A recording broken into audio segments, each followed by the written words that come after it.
Grief can be quiet. It can also be violent. And when it doesn't leave, it begins to turn into something else entirely. This is Lars Von Trier's Antichrist. And this is important. Antichrist is a 2009 film written and directed by Lars Von Trier. It's one of the most controversial pieces of European cinema in recent memory. Critics called it misogynistic. Others called it one of the bravest films ever made about loss, guilt, and madness.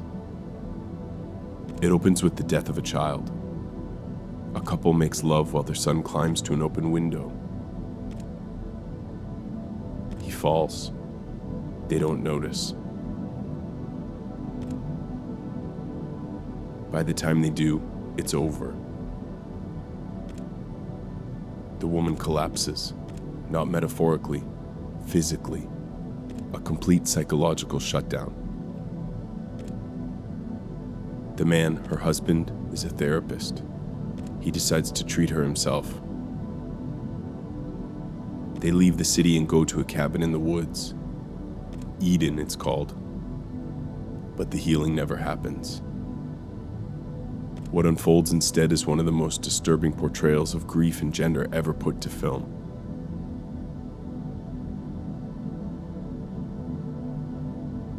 Antichrist isn't a horror movie in the traditional sense. There are no monsters, no jump scares. The fear comes from watching systems break. Emotional systems, moral systems, the systems we use to hold ourselves together. It's important because it doesn't flinch from death, from grief, from the shame of surviving. It's also important because it confronts a truth we rarely want to articulate. That reason alone may be powerless against pain. Von Trier wrote the script during a period of depression so severe he reportedly couldn't direct entire scenes. His crew would set up the camera and he would lie on the floor, silent. That energy, the absence, the helplessness, it's built into the film. It seeps into every frame. The film is divided into chapters. Grief, pain, despair. Each one sounds like a feeling, but behaves like a ritual. In the cabin, the woman becomes unstable. Her fear turns to guilt. Her guilt turns to rage. The husband, calm and analytical, tries to manage her, but her grief has left the realm of language. What begins as disorientation quickly becomes something physical. And then something brutal.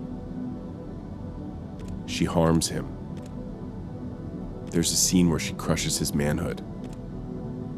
Another where she attaches a grindstone to his leg so he cannot escape. And finally, she mutilates herself with a pair of scissors. It's not done for shock. It's not pornographic. It's not even framed as a climax.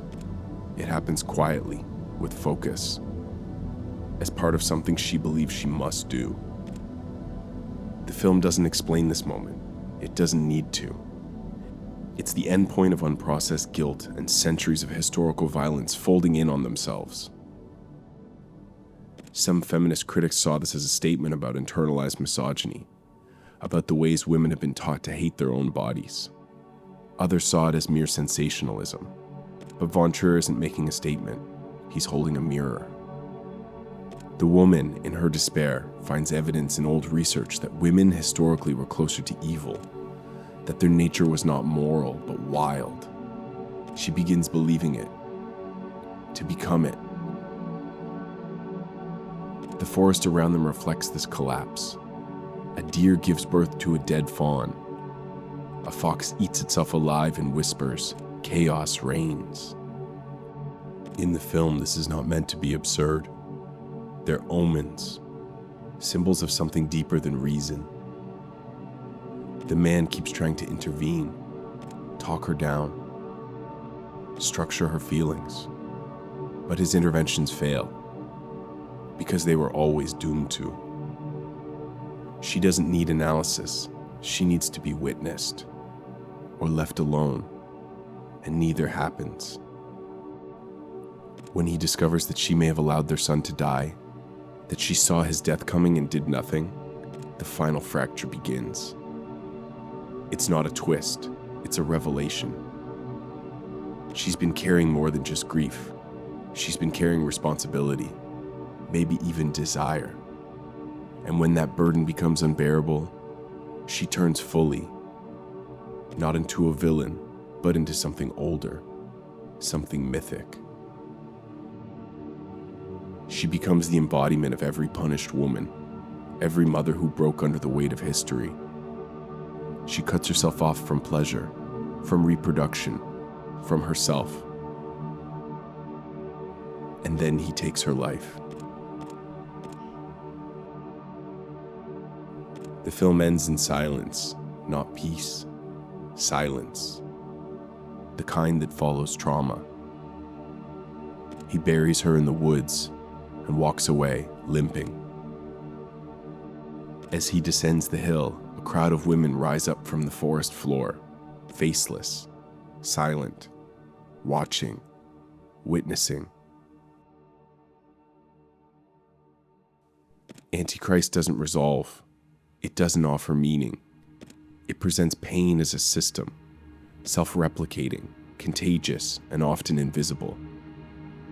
It's important not because it's perfect. It's not. It's messy, uncomfortable, even cruel in moments. But it looks directly at something most films only gesture toward. What grief does when it's not allowed to speak. What guilt becomes when it isn't interrupted. Antichrist says, nature is not cruel, it's indifferent. It doesn't care if we heal. It doesn't care if we survive. And grief, it doesn't leave. It just changes shape. It grows teeth. This is important because pain doesn't go away when we ignore it. Because love isn't stronger than death. And because no one, no man, no woman, escapes the forest unchanged.